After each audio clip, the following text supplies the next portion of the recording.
Bright 30 Group 1 and also Group 2. See, what I want to convey is, ನೀವೇನು assignment ಬರಿತಾ ಇದ್ದೀರಾ ಅಂದರೆ ಏನು ಎವ್ರಿ ಡೇ ನಮ್ಮ 60-day ಪ್ಲ್ಯಾನು ಬ್ರೈಟ್ 1 ಗ್ರೂಪ್ ಅವ್ರು ಬರಿತಾ ಇದ್ದೀರಾ, 45 days ಪ್ಲ್ಯಾನನ್ನು ಬ್ರೈಟ್ 2 ಗ್ರೂಪ್ ಅವ್ರು ಬರಿತಾ ಇದ್ದೀರಿ. ನೀವು ಏನು ಮಿಸ್ಟೇಕ್ ಮಾಡ್ತಾ ಇದ್ದೀರಾ? ಅವತ್ತಿಂದು ಫಾರ್ ಎಕ್ಸಾಂಪಲ್ ಇವತ್ತು ಜುಡಿಷಿಯರಿ ಬಗ್ಗೆ ನಾವು ಕೊಟ್ಟಿರೋ ಎಲ್ಲ ಕ್ವಶನ್ ಲೀಸ್ಟನ್ನು ನೀವು ಅಟೆಂಡ್ ಮಾಡಿದ್ದೀರಿ. ನೀವೇನು ತಪ್ಪು ಮಾಡ್ತೀರೋ, ಒಂದನೇದು ತಪ್ಪೇನು ಅಂದರೆ ಎಷ್ಟೊಂದು ಟಾಪಿಕ್ಸ್ ಉಳಿದಿರುತ್ತೆ, ಅದನ್ನು ನೀವು ಬರೆಯೋದು ಬಿಟ್ಬಿಡ್ತೀರಿ.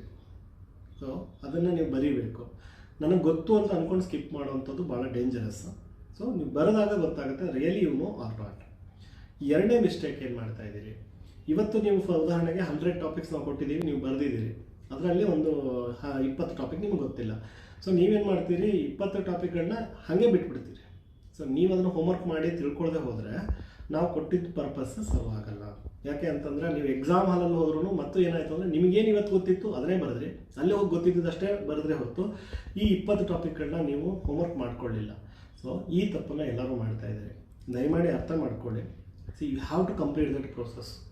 Just believe in that process. ನೀವು ಅದನ್ನು ಮಾಡಿ you see your result. So every day ಏನು ಟಾಸ್ಕ್ ಇರುತ್ತೆ ಅದನ್ನು ಕಂಪ್ಲೀಟ್ ಮಾಡೋ ಜವಾಬ್ದಾರಿ ತಗೊಳ್ಳಿ. ಈಗ CSAT ಕೊಟ್ಟಿರೋಂಥ ಕ್ವಶನ್ಸ್ಗಳು ಅಷ್ಟು ಸಾಲ್ವ್ ಮಾಡೋ ಒಂದು ಪ್ರಯತ್ನ ಮಾಡಿ.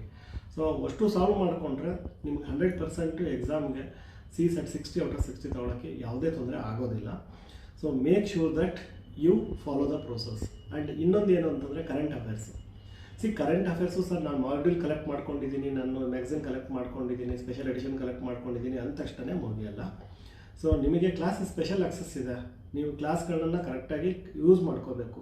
ಎಕ್ಸ್ಟ್ರಾ ಏನು ಹೋಮ್ವರ್ಕ್ ಕೊಡ್ತಾ ಇದ್ದೀವಿ ಎಲ್ಲ ಕ್ಲಾಸಲ್ಲೇ ಮಾಡಿಸ್ಕೊಡ್ತಾ ಇದ್ದೀವಿ. ಸೊ ಅದನ್ನು ಕಂಪ್ಲೀಟ್ ಮಾಡಬೇಕು. ಸೊ ಈ ಅಷ್ಟು ಪ್ರೋಸೆಸ್ಸನ್ನು ಕರೆಕ್ಟಾಗಿ ಫಾಲೋ ಮಾಡಿ ಅದರ ಪರ್ಪಸನ್ನು ಅರ್ಥ ಮಾಡ್ಕೊಳ್ಳಿ.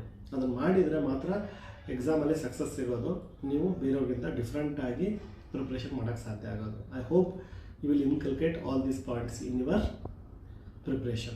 So point number 1, so don't skip any questions even after the time is over. At least make sure that you write remaining.